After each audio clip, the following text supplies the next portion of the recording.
Is Iran daring the US and Israel to strike during Khamenei's funeral, turning a state ceremony into a live-fire warning?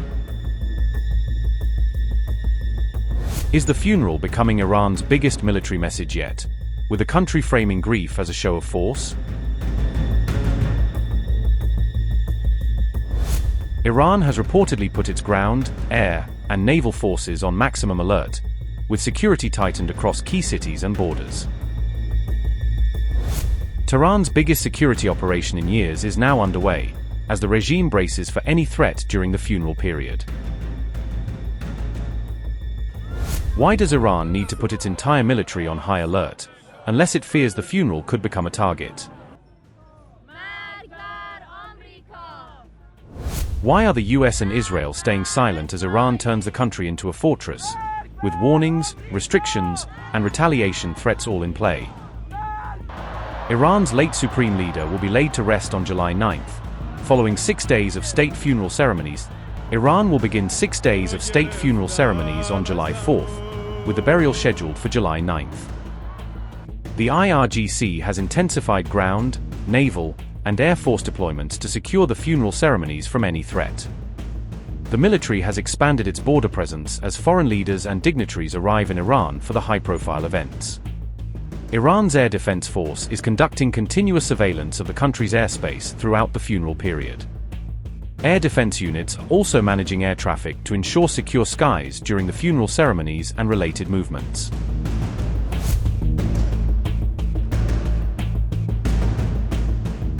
Iran's police chief said 265,000 troops have been mobilized to secure Khamenei's funeral, turning the ceremony into a massive security operation. Iran's Air Force and Navy remain on full operational alert throughout the ceremonies, with defenses locked in from start to finish. Army helicopter units are also on full readiness to support air traffic and respond to any emergency that may arise. Those helicopter units are coordinating with relief agencies for medical evacuation and rescue operations if the situation turns critical. Amid all this, Iran has warned the US and Israel against any attack ahead of Khamenei's state funeral. A top Iranian commander said any US or Israeli strike would trigger harsh retaliation, raising the stakes even higher. Iran's Ali Abdullahi has challenged the US and Israel with a blunt warning ahead of Khamenei's funeral, and I quote, "We warn the enemies of Iran, especially the US and the Zionist regime, Israel, to avoid any miscalculation and to think about the harsh retaliation our armed forces would make to any threat and aggression against our country."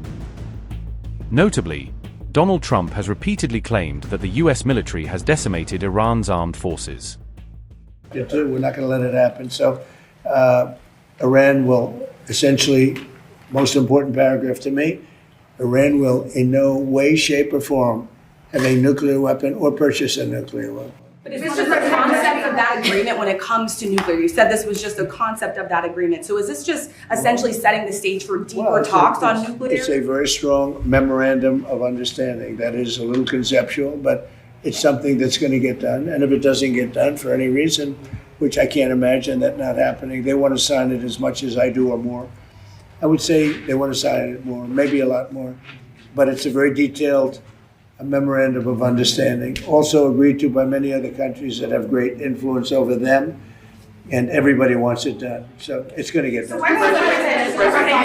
Yesterday that Iran may be tapping along the U.S. Those were the words that you used. What makes you believe that they are sincere this time in wanting to pursue diplomacy? It's a level of enthusiasm for getting it done. And we were hitting them very hard for the last 3 days. We're going to hit them even harder tonight. They knew that. We told them exactly what we were going to do. We explained it exactly because they had no Navy, they had no Air Force, they had no any weapons of detection, they had nothing. And so we could tell them exactly what there wasn't a thing they could have done about it. And we won this war militarily very early on. The only thing we didn't win was the fake news was, no matter if they could have raised the white flag of surrender, and the fake news would say, oh, they did wonderfully. They didn't do wonderfully. Mr. President, is there a specific amount of time that has to pass between this memorandum of understanding and a final deal being done? Well, we hope it's going to go relatively quickly, but it's... Is there a 60 or 90 I mean, the straits are going to open immediately. It's upon signing. Maybe it'll be Saturday or Monday. Or is there a deadline, though, to get from this to a final deal? We think it's going to go pretty quickly. I don't want to say a deadline because if I say a deadline, you'll say, oh, he didn't meet the deadline. You know, this is like, it's not going to matter much because it's going to get signed. And the strait is open. But the straits have been open for a number of months already, and you just didn't know about it. You know, you as reporters weren't able to get it. I just announced yesterday that we brought a lot of ships through and nobody knew about it. I guess we did a pretty good job, Peter, right? So, On DNI, Mr. President, do you intend to have Bill Pulte continue to serve as the acting director of national intelligence? And do you think it's unreasonable that some Republicans have concerns that he has no intelligence experience, even if he's serving in this acting role? But he's intelligent, unlike a lot of other people. But do you think that's a fair, no intelligence? He's only there for a little while. He's running it for a short while we get a very talented person, Jay Clayton, in. As you know, Jay Clayton's an incredible talent, head of Sullivan and Cromwell. He was head of the SEC. He was now Southern District. I mean, nobody has better credentials. But Bill will run it for a short while. He's done a fantastic job at Fannie Mae, Freddie Mac. Created tremendous, it's probably worth $1 trillion now, trillion.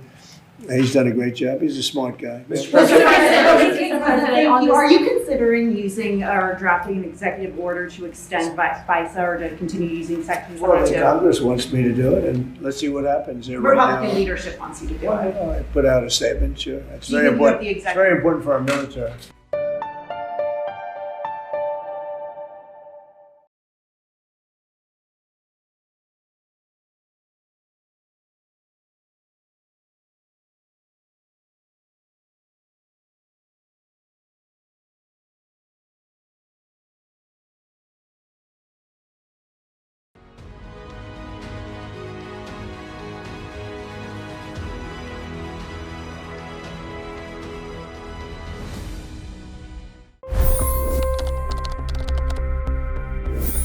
$25 crore गरीब गरीबी को परास्त करके बाहर निकले।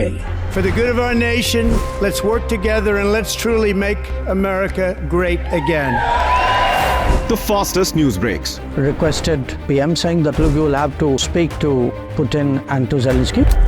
The biggest news makers. The relationship with India is probably the most important bilateral relationship the U.S. will have for the rest of this century. The capital delivered quite an election result today.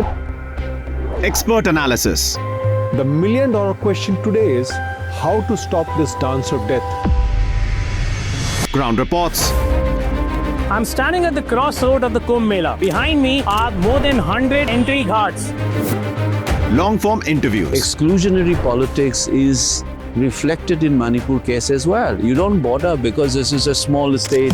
Deep dive into burning issues. It's often said DRC could be the richest country in the whole world. It's because of what sits underneath. Why exactly did the US topple the Sheikh Hasina government? HT videos. We don't just break news, we break it down.